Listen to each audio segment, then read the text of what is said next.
इस कार्यक्रम को जॉयस मायर मिनिस्ट्रीज के मित्रों और भागीदारों द्वारा संभव बनाया गया है। अपने भाग्य को मिस मत कीजिए, क्योंकि आप लोगों को प्रसन्न रखने की कोशिश कर रहे हैं, क्योंकि आप जानते हैं कि आपको क्या पता चलेगा। यदि आप लोगों को प्रसन्न करके अपना दोस्त बनाते हैं तो आपको उन्हें उसी तरह से रखना होगा जैसे आपने उन्हें पाया है।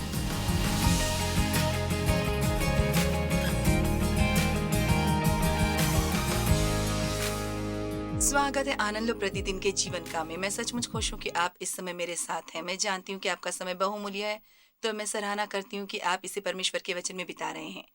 पिछले 2 दिनों से मैं बात कर रही हूँ आपकी खुशी को बढ़ाने के तरीकों के बारे में, और आज मैं इसे समाप्त करूँगी। अब इसका मतलब ये नहीं है कि जो बातें मैंने कही हैं वही एकमात्र तरीका है जिससे आप अपनी खुशी बढ़ा सकते हैं। मेरे पास बस इतना ही समय है इस पर बात करने का। हमने बात की आपकी खुशी बढ़ाने के बारे में, अच्छी तरह के विश्वास करने के ज़रिए, उस पर विश्वास करने के जो परमेश्वर कहते हैं बजाय उसके जो लोग कहते हैं। हमने बात की एक-एक दिन करके जीने के बारे में, और हमने बात की अपने जीवन में शांति कायम रखने के बारे में और कैसे। अब आज मैं आपकी खुशी बढ़ाने के उस तरीके के बारे में बात करूँगी जो है अपने जीवन पर दूसरों को राज न करने देना। हमें परमेश्वर को प्रसन्न करने वाला होना चाहिए, ना कि लोगों को प्रसन्न करने वाला। इस तरीके से जीवन जीने से बदतर कुछ नहीं है कि जहाँ आप हर किसी को खुश रख रहे हैं, पर आप दुखी हैं क्योंकि आप विश्वास नहीं करते कि आप वही सचमुच कर रहे हैं जो आपको करना चाहिए।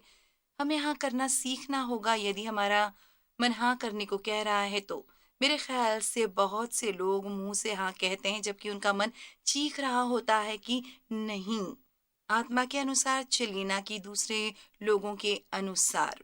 परमेश्वर को प्रसन्न करने वाला बनिए, ना कि लोगों को प्रसन्न करने वाला। रोमियो अध्याय 12 वचन 2, इस संसार के सदृश न बनो, परंतु तुम्हारी बुद्धि के नए हो जाने से तुम्हारा चाल चलन भी बदला जाए, जिससे तुम परमेश्वर की भली और भावती और सिद्ध इच्छा अनुभव से मालूम करते रहो। उनकी भली, प्रसन्न करने वाली और सिद्ध इच्छा आपके जीवन के लिए। अब हम यहाँ बात कर रहे हैं सदृश होने के मुकाबले रूपांतरित होने के बारे में। और सदृश होने का मतलब होता है रूप या चरित्र के समान होना, पालन करने के लिए, प्रचलित रिवाज के अनुसार व्यवहार करने के लिए, जिसका सचमुच मतलब होता है वैसे कार्य करना जैसे सब लोग करते हैं, और वो जो करना जो हर कोई करता है। रूपांतरित हालांकि वो है जो परमेश्वर हमारे लिए करते हैं, और इसका मतलब होता है स्पष्ट रूप से बदलने के लिए, स्वभाव बदलने के लिए, क्रियाकलाप या स्थिति बदलने के लिए, या रूपांतरित होने के लिए। तो आप देखिए, हम कहते हैं जब हम मसीह को अपने उद्धारकर्ता के रूप में स्वीकार करते हैं तो हम रूपांतरित हो जाते हैं। हम जीवन के एक तरीके से और से पीछे मोड़ लेते हैं और जीवन के दूसरे तरीके की ओर मुड़ जाते हैं। पर ये वो तरीका नहीं जिसे लोग चाहते हैं कि हम जिए, ये वो तरीका है जिसे यीशु चाहते हैं हम जिए, और वही करते हैं जो उनके वचन में है। क्या आप लोगों को प्रसन्न करने वाले हैं? खैर, हम सब चाहते हैं कि लोग हमसे खुश हों।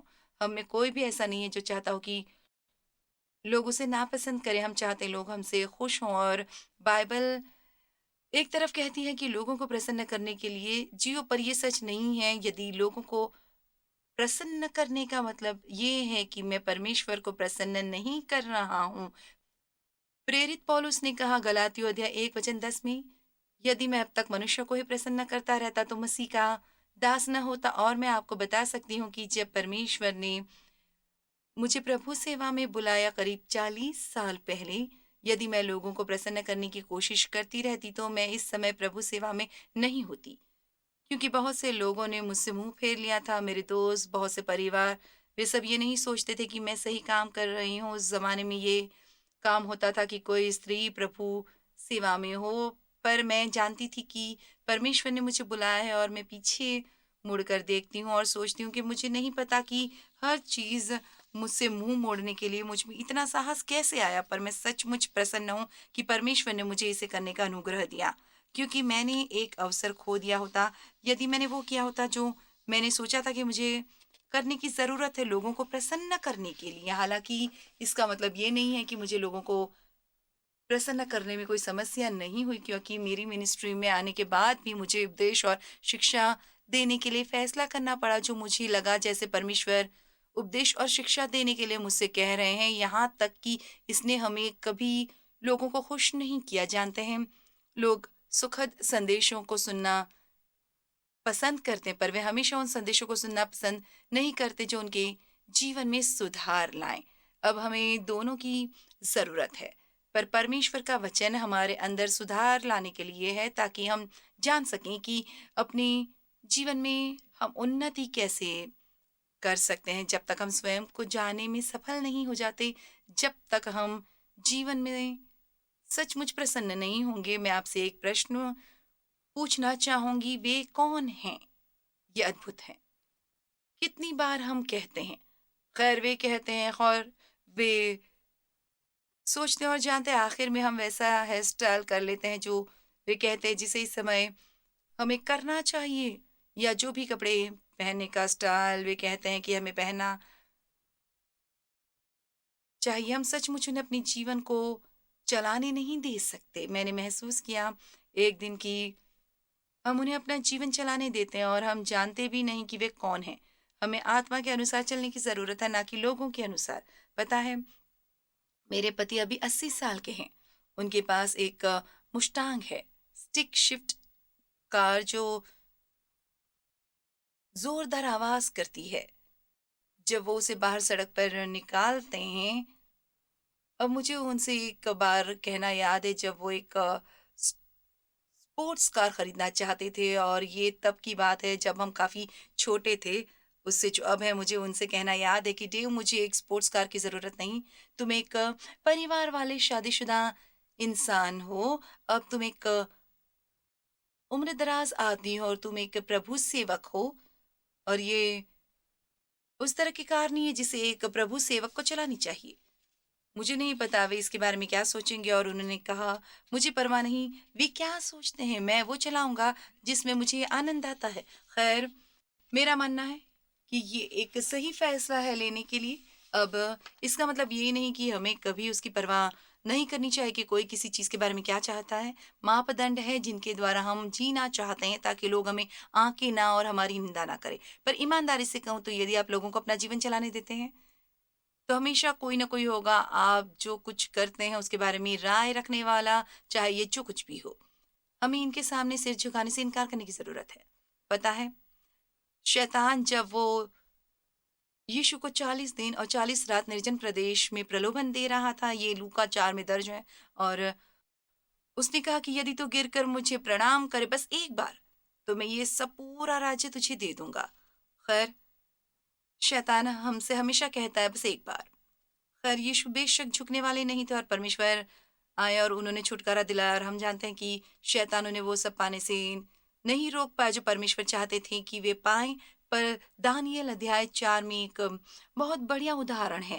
राजा उस समय का, उसने एक कानून पास किया कि हर कोई इस सोने की मूरत के सामने दंडवत करे जिसे उसने बनवाई है। बाइबल में ये नहीं लिखा, पर मैं कल्पना करूंगी कि ये उसकी खुद की मूरत थी। ये जो जो कुछ भी था, हर किसी को दंडवत करना था। जब वे इसे देखते, शद्रक, मेशक और अबेदनगो दानियेल की तरह परमेश्वर के लोग थे, और उन्होंने दंडवत करने से इनकार कर दिया। तो कानून क्या था कि कोई जो दंडवत करने से इनकार करेगा, उसे धधकते हुए भट्टे के बीच में डाल दिया जाएगा। तो शद्रक, मेशक, अबेदनगो ने दंडवत करने से इनकार कर दिया, और निश्चय ही उन्हें धधकते भट्टे में डाल दिया गया। और बाइबल में लिखा है, इसे सामान्य दिनों की तुलना में 7 गुना ज्यादा धधकाया गया। खैर, जानते हैं क्या हुआ? राजा ने भट्टे में देखा और उसने कहा, 1 मिनट रुको, हमने 3 बंधे हुए पुरुष इसमें डाले, और मैं देखता हूँ कि 4 खुले हुए टहल रहे हैं, और चौथा पुरुष जो आग के भट्टे में था, बेशक हम जानते हैं वो यीशु थे। और मुझे तथ्य पसंद है कि वे बांधे हुए अंदर गए, पर वे बाहर आए खुले हुए। जानते, कई बार हमारी मुसीबत में भी जिससे हम गुजर रहे होते हैं, वे ऐसी बातें हैं जो अंत में हमें मुक्त कराती हैं। खैर, और उनका अंत हुआ तरक्की पाने से, और वे आग में नहीं जले। इससे राजा बहुत प्रभावित हुआ, और मुझे ये पसंद है। बाइबल में लिखा है कि जब वे बाहर आए, उनमें जलने की कुछ गंध भी नहीं आ पाई। आप इसे कहानी को दानियल अध्याय 4 में पढ़ सकते हैं। दानियल अध्याय 3 में, मुझे माफ करना, तो मेरा मानना है कि इसी तरह से हमारे साथ होता है जीवन में। हम चाहे जिस भी चीज से गुजर रहे हो, यदि हम परमेश्वर का अनुसरण करेंगे और ना कि लोगों का, और हम लोगों की मांग के आगे नहीं झुकेंगे। यदि हम जानते हैं कि जो वो हमसे करवाना चाहते हैं वो गलत है, तो हम मुसीबत में बाहर निकलेंगे जिससे शायद हमें गुजरना पड़े और हमें से गंध भी नहीं आएगी। मोर्दे को दुष्ट हामान के आगे नहीं झुका और अंत में उसे पदोन्नति मिली। और एक के बाद एक उदाहरण है परमेश्वर के वचन में। मैंने पौलुस के बारे में शास्त्र वचन का जिक्र किया था, जहां उसने कहा, यदि मैं अब तक मनुष्य को ही प्रसन्न करता रहता तो मसीह का दास न होता। अपने भाग्यों को मिस मत कीजिए, इसलिए कि आप अपने आसपास के लोगों को खुश रखने की कोशिश कर रहे हैं, क्योंकि आप जानते हैं कि आपको क्या मिलेगा यदि आप लोगों को प्रसन्न करके दोस्त बनाते हैं। तो आपको उनको उसी तरह से रखना होगा जैसे आपने उन्हें पाया है। और ऐसे दिनों में आप इससे थक जाएंगे और पहली बार आप उन्हें खुश नहीं कर पाते हैं, तो आप पाएंगे कि वे बिल्कुल भी सच्चे दोस्त नहीं थे, क्योंकि वे आपको इतनी शीघ्रता से फेंक देंगे जिसकी आप कल्पना नहीं कर सकते। हमें फैसला करना होगा कि हम लोगों को अपना जीवन ना चलाने दें। वे खुश होंगे यदि हम वो सब करेंगे जो वो हमसे चाहते हैं कि हम करें, पर हम अपना आनंद गवा देंगे। हेर फेर करने वाले और नियंत्रण करने वाले लोग हैं जो खरे नहीं उतरते जब आपको उनकी ज़रूरत होती है। तो याद रखें, उन्हें अपना जीवन ना चलाने दें। अगली बात जो मेरे ख्याल से सचमुच आपकी खुशी बढ़ाएगी वो है सचमुच ये समझना कि अनुग्रह क्या है। अब हम जानते हैं कि हमें अनुग्रह द्वारा उद्धार मिला है। इफिसियों अध्याय 2 वचन 8 और 9 में लिखा है, क्योंकि विश्वास के द्वारा अनुग्रह ही से तुम्हारा उद्धार हुआ है, और ये तुम्हारी ओर से नहीं वरन परमेश्वर का दान है। खैर, क्या आप जानते हैं इसी तरह से जिस तरह से हमें उद्धार मिला है उसी तरह से हमें हमारा जीवन जीना चाहिए। अनुग्रह एक ऐसी इनायत है जिसके हम योग्य नहीं, पर मैं आपको बता दूं, हम जिस अनुग्रह के योग्य नहीं, ये उससे भी कहीं ज्यादा है। अनुग्रह सामर्थ्य, ये पवित्र आत्मा का सामर्थ्य जो चीजों को करने में हमारी मदद करता है। मैंने प्रार्थना की कि परमेश्वर हमें वो करने के लिए अनुग्रह दे जो आज मैं कर रही हूँ, इन कार्यक्रमों को रिकॉर्ड करने के लिए। और जानते हैं इस समय हम बाहर नहीं जा सकते और लोगों के साथ कॉन्फ्रेंस नहीं कर सकते, तो मुझे बोलने के लिए इन कैमरों की ज़रूरत है और परमेश्वर मुझे अनुग्रह दे रहे हैं उसे करने की जिसकी योग्यता है। हर बात जो हम करते हैं यदि हम उसे अनुग्रह द्वारा करें तो ये उससे कहीं ज़्यादा आसान होगी जो हम स्वयं से करने की कोशिश करते हैं। कभी भी कुछ भी स्वयं से करने की कोशिश मत करना, ये कहलाता है शरीर के काम। और मैं इसे कहती हूँ काम जो कारगर नहीं होते। और ये हमारी ऊर्जा है जो परमेश्वर का काम करने की कोशिश कर रही है। पर अनुग्रह हमारी ओर आती हुई परमेश्वर की सामर्थ्य है जो सेंत मेंत है, हमें आसानी से वो करने के योग्य बनाती है जो हमें करने की ज़रूरत है। मैं इसे दोबारा करना चाहूँगी। अनुग्रह हमारी ओर आती हुई परमेश्वर की सामर्थ्य है जो सेंत मेंत है और हमें आसानी से वो करने की योग्य बनाती है जो हमें करने की ज़रूरत है। जानते हैं बाइबल में तेल पवित्र आत्मा का द्योतक करता है, और आप जानते हैं कि कोई मशीन जिसमें अच्छी तरह से तेल लगाया है वे उससे बेहतर तरीके से काम करती है जिसमें तेल नहीं लगाया है। तो आप शायद कह सकते हैं कि हमारे जीवन में अच्छी तरह से तेल लगाने की ज़रूरत है ताकि हम स्वतंत्रता पूर्वक घूम सकें और उन बातों को कर सकें जो परमेश्वर हमसे चाहते हैं। याकूब अध्याय 4 वचन 6 एक ऐसा शास्त्र वचन था जिसने सचमुच मेरे जीवन को अनुग्रह के संदर्भ में बहुत प्रभावित किया, क्योंकि बहुत सी चीजें हैं जिन्हें हम नहीं कर सकते, उन्हें केवल परमेश्वर ही कर सकते हैं। और एक बात जिसे मैंने खुद को करते हुए पाया वो थी मैं स्वयं को बदलने की कोशिश कर रही थी। जानते हैं जब मैं सचमुच परमेश्वर के साथ एक गंभीर संबंध में थी और मैं वचन का अध्ययन कर रही थी और जानते हैं बहुत सी शिक्षाओं को पढ़ रही थी और बहुत सी शिक्षाओं को सुन रही थी, मुझे एहसास होने लगा कि मुझ में समस्या थी। जो कुछ भी समस्याएं मेरे जीवन में थी उसमें की और दोष नहीं था मैं, मुझे ऐसे लगा जैसे वो सभी संदेश जिसे मैंने सुना था वे कुछ ऐसे थे जिनकी मुझे ज़रूरत थी और मैं ये जानती थी। जानते हैं मैंने कहा वो बातें जो मुझे नहीं करनी चाहिए और मैंने उन बातों के बारे में सोचा जो मुझे नहीं सोचनी चाहिए। तो ऐसे लगा जैसे हर संदेश जो मैंने सुना उसकी मुझे ज़रूरत थी और मैं उससे सहमत हो जाती और फिर मैं घर जाती और बदलने की कोशिश करती। पर आप देखिए जो मैं कर रही थी वो ये कि मैं परमेश्वर को विकल्प के तौर पर नहीं देख रही थी। मुझे जो करना चाहिए था वो था कहना था कि हे पिता, मैं सहमत हूँ कि मैं पूरी तरह से सहमत हूँ, इसकी दोषी हूँ। कृपया मुझे क्षमा करें और मुझे बदल दें। अब इसका ये मतलब नहीं कि मैं घर जाऊँ और बिल्कुल मैं कुछ ना करूँ, पर जो मैं करती हूँ वो ये है कि मेरी चाहे जो भी समस्या हो, हम बस कहें मेरा मुँह मेरी समस्या है, फिर मेरी भूमिका जो भूमिका परमेश्वर ने मुझे करने के लिए दी है, वो है उस क्षेत्र में बाइबल से अध्ययन करना, अध्ययन करना, अध्ययन करना, अध्ययन करना और मुझे बदलने के लिए परमेश्वर पर आश्रित होना। अब इसे सुने याकूब 4 वचन 6 एम्प्लीफाइड, वो तो और भी अनुग्रह देता है। पवित्र आत्मा का सामर्थ इस बुरी प्रवृत्ति को पूरा करने के लिए और सभी दूसरों को पूरी तरह से, इस कारण ये लिखा है कि परमेश्वर अभिमानियों और घमंडियों से विरोध करता है। ये दीनों पर लगातार अनुग्रह करता है, उन पर जो इसे ग्रहण करने के लिए बहुत ज्यादा विनम्र है। आप देखिए, हम चीजों को अपने आप से करना पसंद करते हैं क्योंकि यदि हम इसे स्वयं करते हैं तो हम इसका श्रेय ले सकते हैं। पर परमेश्वर चाहते हैं कि हम जाने कि उनके सिवा हम कुछ भी नहीं कर सकते। यूहन्ना अध्याय 15 में लिखा है, मुझसे अलग होकर तुम कुछ भी नहीं कर सकते। और इसका मतलब है कि हमें परमेश्वर से मदद मांगने की जरूरत है हर उस बात के लिए जो हम करते हैं। मैंने इसे प्रमुखता से सीखा है। मैं बहुत ज़्यादा शारीरिक कामों में थी। मैं डेव को बदलने की कोशिश कर रही थी, मेरे बच्चों को बदलने की कोशिश कर रही थी। डेव को स्पोर्ट्स पसंद है और मेरी परवरिश एक ऐसे घर में हुई थी जहाँ किसी को स्पोर्ट्स पसंद नहीं था। तो मुझे स्पोर्ट्स का सचमुच कोई ख़ास शौक नहीं था और उन्हें वो हर चीज़ पसंद थी जो लुढ़के या उछले उन्हें पसंद था। फुटबॉल, बेसबॉल, गोल्फ और बॉलिंग और टेनिस और ये सब। और मैं नहीं चाहती थी कि वो इन सब चीज़ों को पसंद करे, मैं चाहती थी कि वो उसे पसंद करे जिसे मैं पसंद करती हूँ। अब मुझे कह पाने में खुशी होती है, ये 40 साल से पहले का था, जब इससे पहले मुझ में परमेश्वर के बहुत से वचन थे और मैं हमेशा उन्हें बदलने की कोशिश कर रही थी। मैं उन्हें उन चीज़ों के पसंद करने नहीं देना चाहती थी और ये कारगर नहीं हुआ। जितना ज़्यादा हम लोगों को उसे करवाने की कोशिश करते हैं, जो हमें चाहते हैं कि वे करें, उतना ही ज़्यादा वे हमें नापसंद करेंगे और हमारे द्वारा बनाया हुआ महसूस करेंगे। और ईमानदारी से कहूँ तो बहुत से लोग लोगों को बदलने की कोशिश कर रहे हैं, जिसके कारण तलाक होते हैं।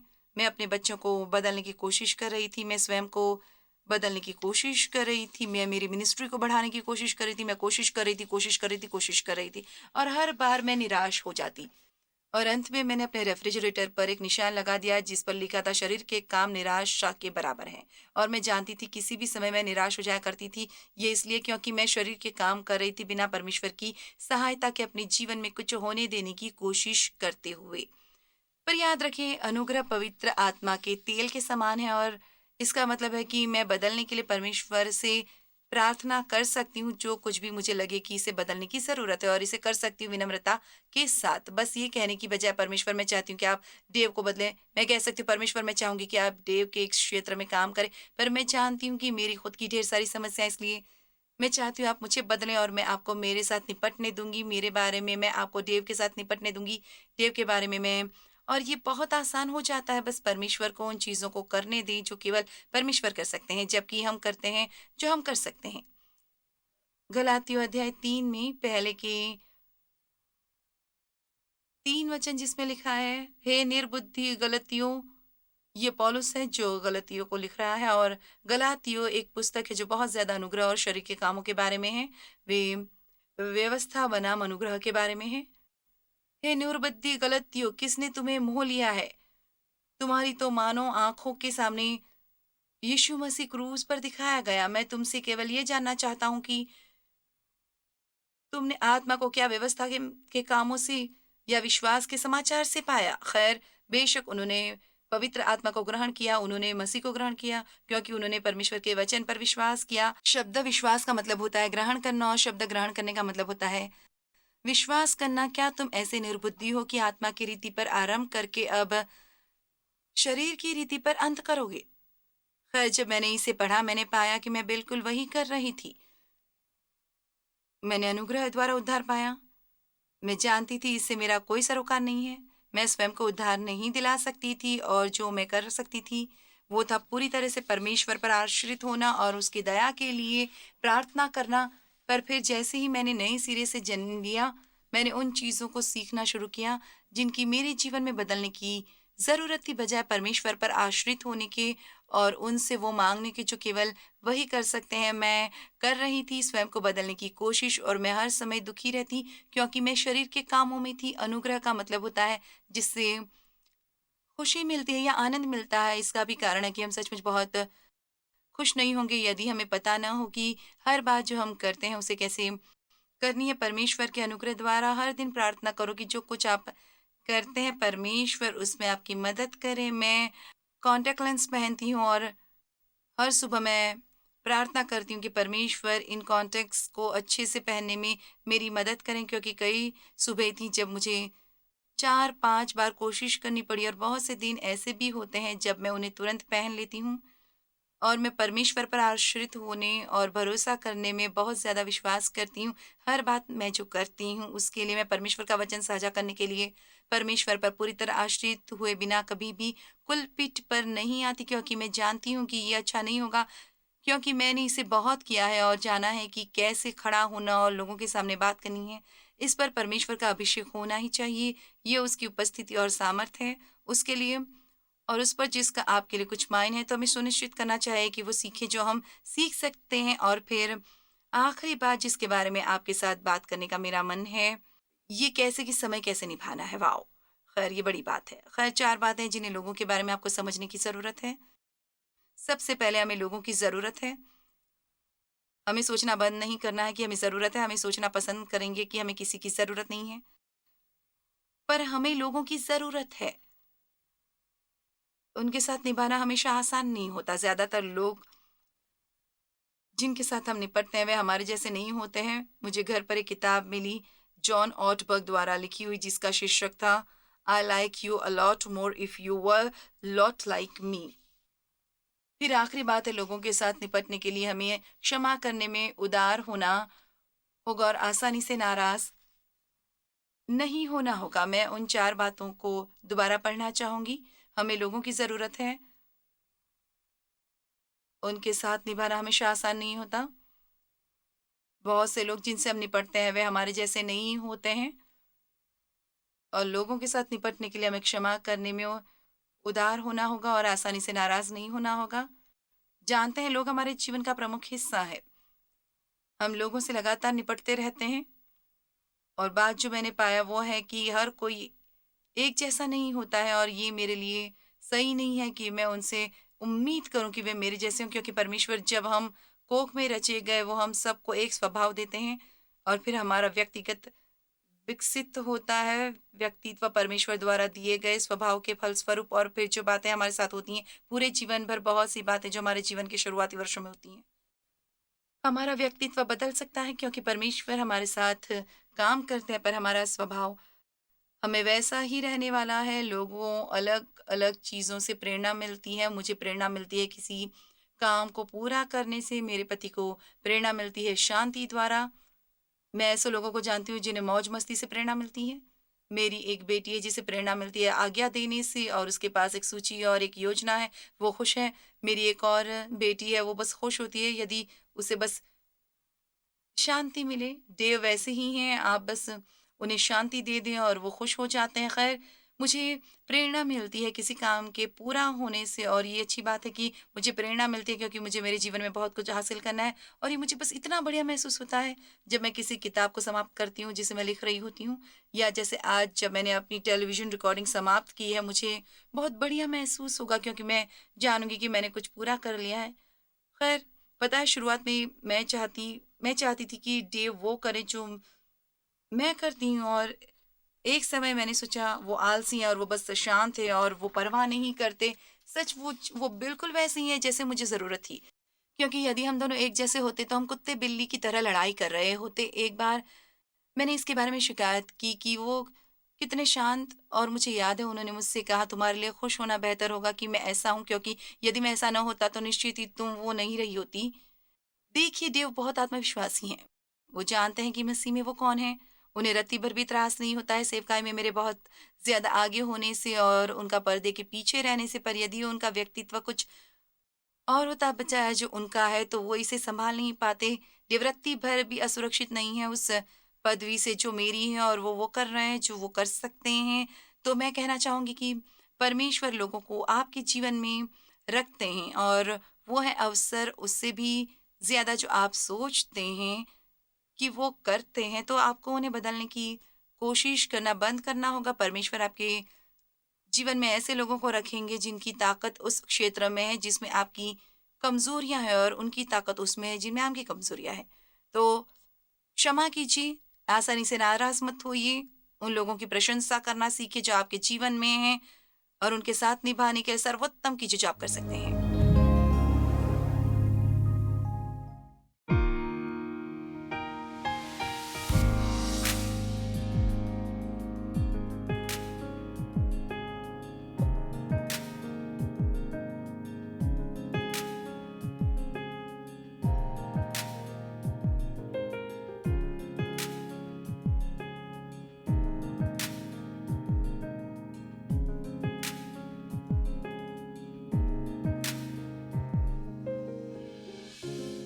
इस कार्यक्रम को जॉयस मायर मिनिस्ट्रीज के मित्रों और भागीदारों द्वारा संभव बनाया गया है।